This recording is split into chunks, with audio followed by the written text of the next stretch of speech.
男人偷偷穿上顾客的名贵皮鞋，抬头一看，镜子里竟出现一个黑人，他瞬间吓得肝胆俱裂，急忙脱下鞋子，再一看，这才变回了自己。怎么事儿？原来麦克是个开鞋店的小老板。这天，一个黑人来修鞋，麦克看着他带着大钻表炫富，心里嫉妒的够呛，把缝纫机都踹冒烟了。眼看机器没法用，他只好用老爸那台古董缝纫机勉强将鞋修好。看着眼前的名贵皮鞋，正好你多大鞋我多大脚，麦克忍不住就想穿上试试，结果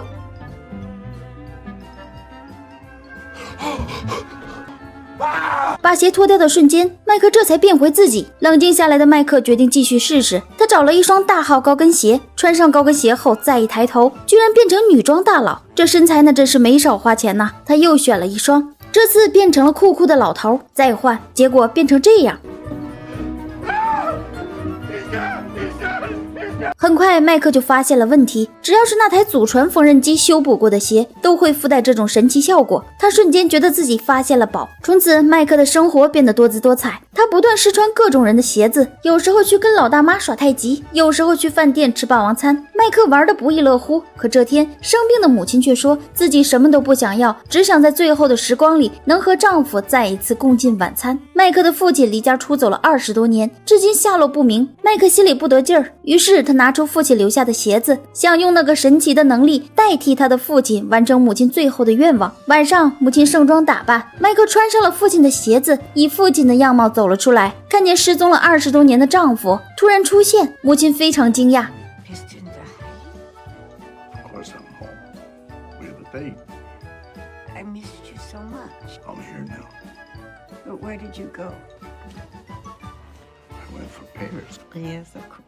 母亲完成了心中的夙愿，第二天就安详地离开了人世。简单的葬礼过后，麦克又重新回到鞋店，可是这时之前的黑人却突然找上门，鞋店连续几天关门，他愤怒地质问麦克，麦克连忙解释说自己在家扶丧。谁知黑人得知麦克母亲去世，却依旧嘴下不留德，这让麦克非常不爽，于是他刁难黑人没带小票不能取鞋，黑人只能愤怒离开回家取票。可他不知麦克已经背了一大包的鞋从后面跟了上去。这个男人有个神奇的能力，穿上别人的鞋就变成那个人。此时他背上一大包鞋，一路上不断的变换身份，就为了跟踪一个黑人大款。终于摸清了他住的地方，麦克趁黑人不在家，穿上他的鞋子变成他的模样，偷偷潜入屋内，想要偷走黑人的名表作为报复。他东翻西找，终于发现一个沉甸甸的箱子，可是一打开箱子，麦克顿时傻眼了，箱子里面竟然全是武器。出于好奇，他想亲手体验一下电棍。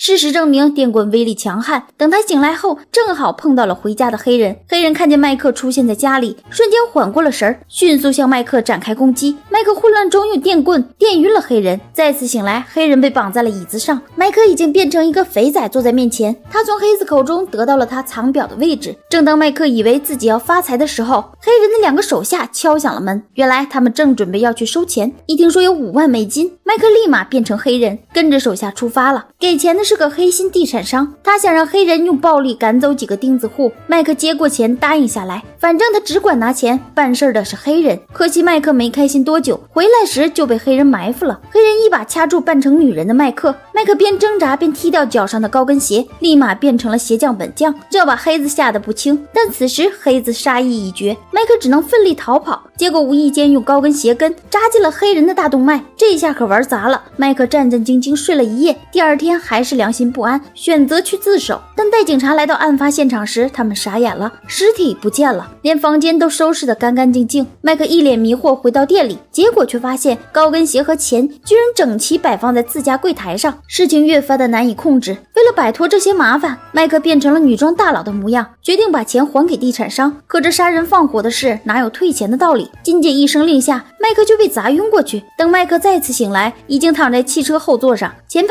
2个小弟正商量着先解决掉自己，然后再烧死那个钉子户老头。而麦克灵机一动，他换上一双死人的鞋子。俩小弟一回头，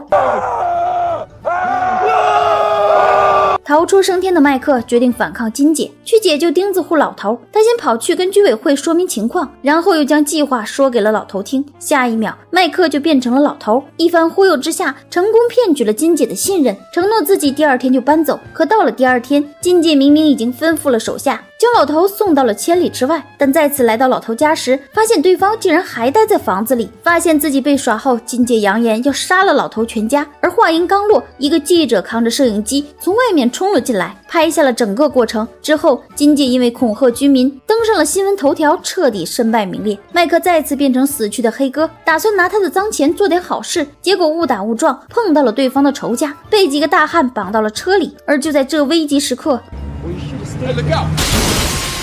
等他醒来时，发现是理发店老板救了自己。看着麦克脸上写满黑人问号，老板脱下了鞋子，原来他就是麦克失踪多年的父亲。这些年他从来没有抛弃妻子，一直以隔壁老王的身份照顾着他们母子。之所以一直不肯相认，就是怕仇家报复。之前黑哥的尸体神秘消失，也是他爸在背后帮的忙。近现在时机成熟，他告诉了麦克一个家族秘密，在地下室里摆放着几代人传下来的鞋子，随便拿一双看看名字，厉害了，不是棒球王子就是足球小将，只要愿意，靠这些鞋子，麦克可以成为任何想成为的人。但麦克没有选择这么做，经历了这些，他明白同样一只鞋并不是所有人穿了都会合脚。所谓鞋如人生，大小自知，舒服不舒服只有自己最清楚。